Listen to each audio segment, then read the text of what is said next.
तर मित्रांनो स्वागत आहे तुमचं ब्लॉगमध्ये। मी तर आज डायरेक्ट जेलमधून सुटल्यासारखा दिसू राहिलो भाई। तर मित्रांनो निकिता आणि मी चाललेलो आहे आज स्वामीनारायण मंदिर, नाशिकचं सर्वात सुंदर मंदिर मित्रांनो बरं काही खूपच आवडतं, माझा चांगला स्पॉट आहे हा फेवरेट। तर मित्रांनो बघू शकता इथे एंट्री केल्याकडेच मस्त फुगे वगैरे विकायला आहे। पण आज आहे ना जवळपास 6 महिन्यापासून निकिता मला बोलत होती की स्वामीनारायण मंदिरला जायचंय। बघू शकता मित्रांनो शंकराची मूर्ती एकदम जबरदस्त अशी मूर्ती आहे ना भाई, एक नंबर। मला तर एवढी आवडली फिनिशिंग वगैरे। निकिताला काय वाटलं माहिती आहे का, निकिताचा फोटोच काढतोय काय, तिला म्हटलं अगं फोटो नाही व्हिडिओ शूटिंग चालू, तुला माहिती नाही का ब्लॉग बनवतोय आपण। तर म्हणे ठीक आहे, म्हणे काय होत नाही फोटो पण काढा। म्हटलं ठीक आहे बाबा, घेतला फोटो काढून। आणि बघू शकता इथलं क्लायमेट आहे ना, इतकं सुंदर क्लायमेट आहे ना यार, जबरदस्त। जवळपास आहे ना 6:15 6:30 वाजले असतील आता बरं का मित्रांनो। तर इतकं भारी क्लायमेट आहे ना संध्याकाळचं, एकदम जबरदस्त। इथले मूर्त्या वगैरे बघू शकता तुम्ही, म्हणजे इतकं भारी वाटतं ना यार, डायरेक्ट मन प्रसन्न होईल। तुम्ही आहे ना तुमची फॅमिली घेऊन खरंच या तुम्ही एकदा, कारण काय मी लय दिवसापासून आहे ना फॅमिली घेऊन यायचं बोललो। माझी आई वगैरे सगळे येऊन गेले, बहीण वगैरे, पण निकिता राहिली होती यायची। म्हटलं चल तुला घेऊन जातो, म्हटलं टेन्शन नको। ती तर एवढी खुश झाली की विचाराच्या बाहेर, फुल खुश आहे ना बाई। आणि गार्डन बघू शकता तुम्ही, इथं पोरांना खेळायला गार्डन पण आहे एकदम जबरदस्त, डायरेक्ट काहीच विषय नाही। आणि किती फॅमिली आलेले बघा, एकदम मस्त वाटलं मला तर आज आहे ना, एकदम मन प्रसन्न झालं डायरेक्ट गार्डनमध्येच। अजून मंदिर तर बाकीच आहे म्हटलं। निकिता तर डायरेक्ट खेळायला पळाली। अरे म्हटलं खेळल्यानंतर कर, म्हटलं इकडे ये, म्हटलं आधी आपण जाऊ, म्हटलं मंदिर वगैरे बघायला प्रॉपर, मंदिर वगैरे बघितल्याच्या नंतर जाऊ। आणि पब्लिक बघा ना यार, मस्त पब्लिक आहे। आणि तुमचा ब्लॉग काढायला लागला, लोक नुसतं तोंडाकडे पात्र आताच्या आईला काही खरं नाही भाऊ। आणि राक्षस बघा मित्रांनो, राक्षस मस्त लावले, त्याच्या बाजूला देव आहेत आपले राम लक्ष्मण सीता, इतक्या भारी मूर्ती आहे ना। त्यांची कुटी आहे एकदम जबरदस्त बनवलेली, मग इतकी फिनिशिंग मध्ये बनवलेली त्या मूर्ती आहे ना भाई, डायरेक्ट मन प्रसन्न होऊन। निकिता पाहून तर खुशच होऊन गेली डायरेक्ट, म्हणे क्या बात आहे। मी तर बघितलेलं ऑलरेडी, पण मी व्हिडिओ वगैरे काढले नाही। म्हटलं चला आपण जाऊ। आणि निकिता आहे ना प्रत्येक ठिकाण तर वाचायचा प्रयत्न करू राहिली यार। म्हटलं एवढं वाचत बसलं ना आपल्याला इथं 2-3 दिवस तर इथं मुक्कामी राहावं लागेल, म्हटलं ते एवढं वाचून होणार नाही। म्हटलं चल शॉर्टकटमध्ये बघ म्हटलं, कारण की ब्लॉगमध्ये कसं 10 मिनिटाचा ब्लॉग आहे आपला, 10 मिनिटाच्या ब्लॉगमध्ये ना तुम्हाला जेवढं दाखवता येईल तेवढं दाखवायचा प्रयत्न करतो मी। आता बघू शकता डायरेक्ट वरती आलोय आम्ही, म्हणजे मंदिर आहे ना 2 मजली मित्रांनो। एक मजलीवरती चढल्याच्या नंतरचं क्लायमेट दाखवतो तुम्हाला। इथं नाही का खालच्यापेक्षा जबरदस्त क्लायमेट राहतं, कारण की पब्लिक आहे ना जबरदस्त पब्लिक राहते मित्रांनो। आता इथं वरती आल्याच्या नंतर तुम्ही बघू शकता मित्रांनो, तुम्हाला अशा मूर्त्या वगैरे दिसतील, बघू शकता तुम्ही। आणि वरती ना अशा मूर्त्या भरपूर बरं का, एकच मूर्ती नाही। तुम्ही बघू शकता या लाईनीत पण आहे आणि तिकडच्या लाईनीत पण आहे। आणि पब्लिक बघा तुम्ही, पब्लिक इतकी पब्लिक आहे ना विचाराच्या बाहेर। आणि मंदिर तर एवढं सुंदर दिसतंय भाई, एक नंबर मंदिर दिसतंय डायरेक्ट, म्हणजे नाशिकचं सर्वात सुंदर मंदिर म्हटलं तरी चालेल मित्रांनो। कारण काय एवढी स्वच्छता कुठंच नाही, कुठल्याच मंदिराला नाही म्हटलं। बघू शकता तुम्ही खूप स्वच्छता आहे।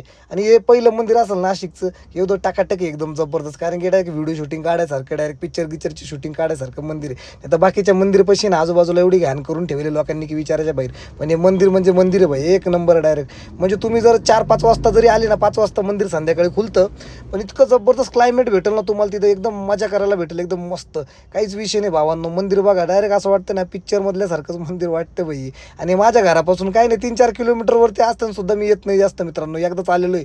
पण आज आहे ना तुम्हाला हे मंदिर पूर्ण फिरवणार आहे मस्त मी, जेवढं फिरवता येईल ना तेवढं प्रयत्न करतो, कारण की आतमध्ये ना कॅमेरा अलाउड नाही। पण पब्लिक बघा बाहेर तुम्ही, आतमध्ये कॅमेरा अलाउड नाही, पण मी बाहेरून जेवढं दाखवते तेवढं दाखवायचा प्रयत्न करतो आणि आतमधून पण दाखवतो तुम्हाला मित्रांनो। कारण की हे मंदिर आहे ना एकदम जबरदस्त आहे, त्याच्यामुळे त्यांनी बी थोडी सिक्युरिटी ठेवणं गरजेचं बघा। त्यांना पण कॅमेरे फोन अलाउड नाही, पण बाहेर बिंदास फोटो काढू शकता, टेन्शन नाही घ्यायचं। पण आम्ही पण मस्त फोटो काढले, म्हटलं चला आता चपला काढू। फोटो काढल्याच्या नंतर चपला काढू, म्हटलं आतमध्ये जायचं म्हटलं आपल्याला, कारण की आतमधलं मेन आहे सगळ्यात। कारण की बाहेरचं जेवढं भारी क्लायमेट असेल म्हटलं, आतमध्ये कसं असेल भावांनो विचार करा तुम्ही।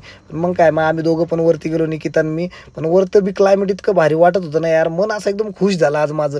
कारण की संध्याकाळच्या टायमाला मी आलो होतो, एकदा सकाळी आलेलो होतो, कारण की सकाळी खुलतं थोड्या वेळ आणि दुपारी बंद होऊन जातं हे मंदिर, परत संध्याकाळी 4-5च्या नंतर चालू होऊन जातं मित्रांनो। आणि मंदिर आहे ना बघू शकता तुम्ही, इतकं जबरदस्त आहे यार। मंदिराचं कोरीव काम बघू शकता तुम्ही, इतकं जबरदस्त केलेलं नाही, एक नंबर डायरेक्ट। आता आहे ना डायरेक्ट तुम्हाला आतमध्ये एंट्री देणार आहे मी। इथं कॅमेरा अलाउड नाही बरं का भावांना, बघू शकता कॅमेरा वगैरे सेल्फी काहीच काढू शकत आहे, तरी दाखवते। अरे बाप रे बाप, असं मंदिर आहे नाशिकमध्ये, एवढी भारी डिझाईन आहे ना कुठल्याच मंदिराची नाही पूर्ण नाशिकमध्ये।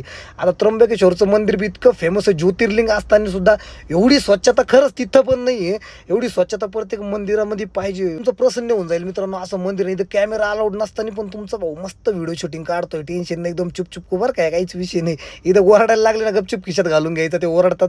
पण इथं काही लेडीज ना डायरेक्ट व्हिडिओ काढत होते, व्हिडिओ फोटो वगैरे। म्हटलं चला आपण घेऊ काढून, बंद करायला लावलं ना इमानदारीने आपण बंद करून टाकू, कारण की आतमधलं यार पब्लिकला बी कळायला पाहिजे ना, ज्यांना येणं होत नाही ना त्यांना बी कळायला पाहिजे मंदिर कसं आहे काय।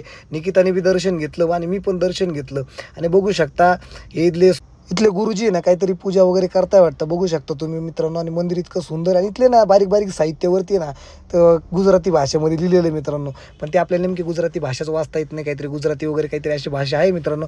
फायनली आम्ही आतमधून दर्शन घेतलं. मंदिर बघा किती भारी आणि डीपमध्ये पूर्ण दाखवू शकत नाही कारण की एक ओरडायला लागले म्हणे कॅमेरा बंद करा म्हणजे, त्याच्यामुळे तुमच्या भावाने बंद करून टाकला. तुम्हाला बाहेरचं क्लायमेट दाखवतो. आता जवळपास 8:30 वाजले मित्रांनो, पण क्लायमेट बघा ना एक नंबर क्लायमेट आहे यार, मस्त. आता मी दुसऱ्या मजल्यावर आहे मंदिरच्या, म्हणजे मंदिर एवढं मोठं आहे ना की विचाराच्या बाहेर. आणि स्वच्छता पाहून मी तर एकदम खुश होऊन गेलो मित्रांनो. बघू शकता तुम्ही एकदम जबरदस्त. निकिता बी एकदम खुश आहे कारण की लई दिवसानंतर आलेली इथं. आणि बघू शकता आता खाली उतरणार आता मित्रांनो. आणि खाली उतरल्याच्या नंतर आहे ना इथं बघू शकता तुम्ही साईडला आहे ना फुले ऐतिहासिक गोष्टी दिलेल्या आहे, म्हणजे रामायण वगैरे कसं काय घडलंय पूर्ण नाशिकमधलं आहे ना पूर्ण डिटेल दिलेली बघू शकता मित्रांनो. रामायणचं कसं काय विषय सगळं एकदम भारी. आणि आमची निकिता आहे ना लगेच वाचायला पळाली. काही दिसत तर काही नाही हो, जवळ जाऊन पाहू काही दिसतं का नाही. पण जवळ गेल्याच्या दिसायला तयार नाही कारण की पूर्ण ब्लर झालं. पण हिला कसं काय चष्म्यातून दिसते काय माहिती, चष्म्याचा नंबर हिचा एकदम टाकाटक दिसतोय वाटतं भावांना. बघू शकता इतकं भारी आहे ना मंदिर, म्हणजे खाली उतरायच्या टायमाला पण तुम्हाला पूर्ण रामायण दिसून जाईल मित्रांनो. आता फायनली ना आमचं पूर्ण मंदिर बघून झालंय. आता म्हटलं चला मॅडमला थोडं पाणीपुरी खाऊ घालू म्हटलं. पण लोक माझ्या तोंडाकडे एवढी बघायला लागली ना, ब्लॉगिंग करायला लागल्यापासून लोक खरंच लय बघायला लागली. आणि एकदम मस्त वाटतं बघा, पूर्ण अंधार झालेला. आता इथं बाहेर ना मस्त नाश्ता पाणी काही पण भेटतं मित्रांनो इथं. आणि आमच्या निकिताला आहे ना पाणीपुरी दुनिया भरायची आवडती भाऊ. म्हटलं चल म्हटलं पाणीपुरी खाऊ, काय टेन्शन नको घेऊ म्हटलं. आणि गार्डनमध्ये बघू शकता अजून खेळू राहिली संध्याकाळची. आता 8:30 वाजले, आता जावा ना घरी लेकरांनी पण. संध्याकाळ तरी भरपूर पब्लिक असते, त्याच्यामुळे बरोबर 9 साडे 9 वाजेपर्यंत लोक राहतात. आणि पूर्वी कधीची ओरडते 20 रुपये फुगे 20 रुपये फुगे, किती जबरदस्त धंदा आहे ना, आईले एक नंबर. आणि बघू शकता मित्रांनो निकिताला आहे ना पाणीपुरीचा गाडा दिसला डायरेक्ट पळतच सुटली. म्हटलं काही खरं नाही भाऊ, काय म्हटलं पाणीपुरी म्हणे तुम्हाला घ्यायची असेल तर घ्या म्हटलं, मला घ्यायची नाही खायची नाही, तूच खाय म्हटलं. बाबा टेन्शन नको घेऊ, मला पाणीपुरी आवडते पण काय वजन वाढलं आपलं दुनियाभराचं. तुम्ही द्या म्हटलं तुमचे मोबाईल सांभाळायला, मला काय मोबाईल सांभाळायला ठेवलं मला. आणि मस्त काकांनी पण जबरदस्त अशी पाणीपुरी बनवून दिली बघू शकता मित्रांनो, एक नंबर पाणीपुरी. आणि ही पाणीपुरी ना मला पण लय आवडली, पण नाही खाऊ शकत भावांनो. काय वजन दुनियाभराचं वाढल्या भावाचं. म्हटलं आपण हे जर पाणीपुरी खाल्ली ना पूर्ण मेहनत वाया जाईल, कारण की सकाळी रनिंगला जातो ना मी, व्यायाम करतो तर पूर्ण वाया जाईल. म्हटलं त्याच्यापेक्षा नाही खाल्लेलं बरं बरं, डोक्याला ताप. हे काय थोडे दिवस गोड वाटतं, मस्त खायला मजा वाटते ती, पण जा वजन वाढलं ना भाई अशा हाल होतं ना, वजन कमी करायला विचारायच्या बाहेर. आता हिचं काय ही मेंटेन, हिच्यामुळे ही किती खाऊ शकते काय प्रॉब्लेम नाही. आणि माणसाचं कसं राक्षसावानी खाणं असतं, एक अर्धी प्लेट नाही डायरेक्ट 4-5 प्लेटा खायचे. त्याच्यामुळं नाही खाल्लेलं बरं म्हटलं. भाऊ निकिता तूच खाऊन घे म्हटलं, तरी मला बोलत होती खा. म्हटलं नको बाबा म्हटलं तू काय म्हटलं, काही टेन्शन नको घेऊ, तुला अजून एखादी प्लेट मागवतो म्हटलं.